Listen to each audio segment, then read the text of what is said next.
నెల్లూరు జిల్లా సైదాపురం మండలం వైద్యం అందక వ్యక్తి మృతికి నిరసనగా 4 గంటలుగా కొనసాగుతున్న సైదాపురం రోడ్డు దిగ్బంధం.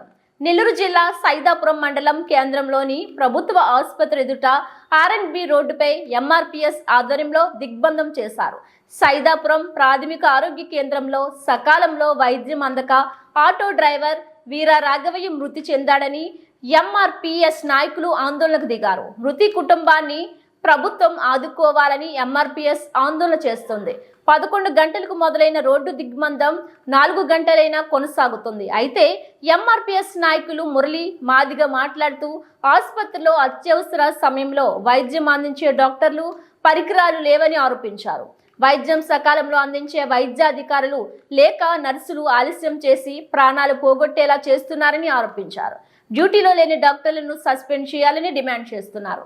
ఈ డిమాండ్లతో వారు 4 గంటలుగా రోడ్డు దిగ్బంధంతో బస్సులు ప్రయాణం చేసే ప్రయాణికులు 4 గంటలుగా ఇబ్బంది పడుతున్నారు. ఇప్పటికే గూడూరు డిపో బస్సులు విందూరు గిద్దలూరు మీద పొదలకూరుకు నడుపుతున్నారు.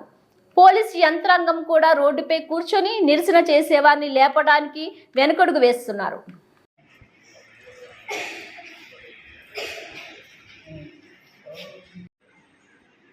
ఏమైనా ట్రీట్మెంట్ ఇస్తే ఆ ట్రీట్మెంట్ వికటించి చనిపోయినా కూడా అనొచ్చు. ఏమి ఇవ్వలేదు. హాఫ్ అవర్ ఇక్కడ హాఫ్ అన్ అవర్ అని వాళ్ళు అంటున్నారు. లేదా డెలివరీ కేసు వచ్చింది. ఆ కేసుని family patient concern nodal officer Nellore జిల్లాకి plus Nellore division programme officer నిన్న నైటు డిఎంహెచ్ఓ గారు ఫోన్ చేసి ఇట్లా సైదాపురం పిఎస్సి లాక్ చేసినారు, ఉదయాన్నే పోయి చూడండి అన్నారు. దానికోసం ఇక్కడికి వచ్చినాను. ఇక్కడ స్టాఫ్తో మాట్లాడాను, వాళ్ళతో బాధితులుగా వాళ్ళతో మాట్లాడినాను. మాట్లాడితే వాళ్ళు ఒకే మాట చెప్తారు, మాకు డాక్టర్ చూడాలి, డాక్టర్ చూడండి, మాకు అవసరం లేదు ట్రీట్మెంటు అన్నట్టుగా చెప్పినారు. పేషెంట్ వచ్చింది, తీసుకొచ్చి పండబెట్టారు. ఈ లోపల స్టాఫ్ నర్సు ఒక డెలివరీ కేసు వచ్చి చూసి మళ్ళీ ఈ కేసుని అటెండ్ అయ్యింది. బీపీ పల్స్ చూసి ఆమెకి రికార్డు కాలేదు అని చెప్పేటప్పుడు వాళ్ళు డాక్టర్ని అడిగారు. ఆమె ఫర్దర్ ఏం ట్రీట్మెంట్ ఇచ్చినా తీసుకోకుండా పేషెంట్ని తీసుకెళ్ళారు. అందువేలో గూడూరుకి రెఫర్ చేశారంట. మీరు మాకు తెలుసులే రెఫర్ చేసేదని వాళ్ళ కారులో తీసుకొని వెళ్ళినారు.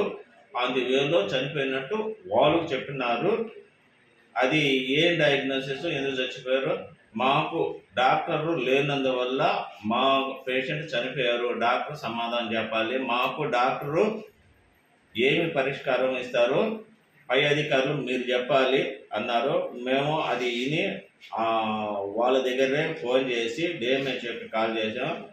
ఈరోజు కలెక్టర్ గారు జిల్లాలో లేరు, సీఎం కాన్ఫరెన్స్కి విజయవాడ ఎల్లున్నారు కాబట్టి కలెక్టర్తో మాట్లాడలేకపోయారు. జేసీతో మాట్లాడదామన్నా కూడా సీఎం వీడియో కాన్ఫరెన్స్లో ఉన్నారు.